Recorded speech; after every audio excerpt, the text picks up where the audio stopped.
Habari. Aliyemtuma kiboko ya wachawi ndiye aliyemtuma Mtume Muhammad.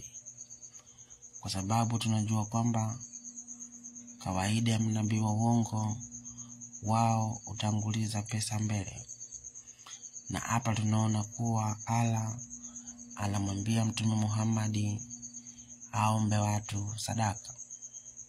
Karibu. Ukisoma Qur'ani sura ya 9 mstari wake wa 13 inasema, chukua sadaka katika mali zao, uwasafishe na uwatakase kwazo, na waombe rehema. Hakika maombi yako ni utulivu kwao, na Mwenyezi Mungu ni mwenye kusikia, mwenye kujua.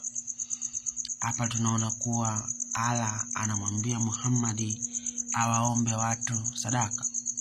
Maana yake awaombe watu chochote ili aweze kuwaombea.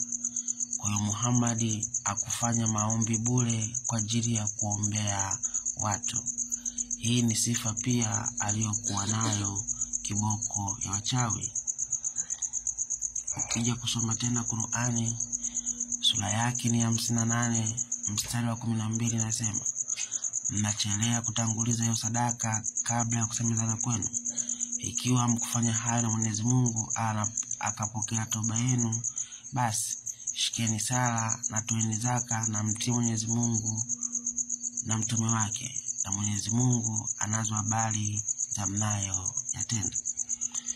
Sura hii ya 54 mstari wa 12 inaonyesha kuwa watu walikuwa wagumu kutoa sadaka kumpa Mtume Muhammad. Hivyo Allah anasema hata wasipotoa sadaka anawasamehe. Kwa hii pia bado ni sifa ya kiboko ya wachawi, ambapo wengine alijifanya wasipokuwa na pesa alikuwa akiwafanyia maombi. Lakini Allah anasisitiza kuwa watu watoe sadaka kabla ya kumuona Mtume Muhammad. Hii ni sawa kabisa na manabii wote wa uongo wanachokifanya. Lakini cha ajabu sasa tutakuja kushangaa kuwa Allah ndiye alimwambia Mtume Muhammad kuwa aombe watu sadaka, alafu baadaye anamgeuka.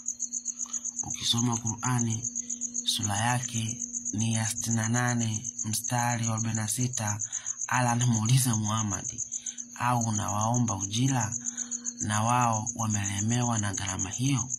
Kwa hiyo mtu Muhammad, Allah tena anamgeuka Muhammad anamuuliza, ama unawaomba ujira? Hii ni kitu gani Allah unatuchanganya?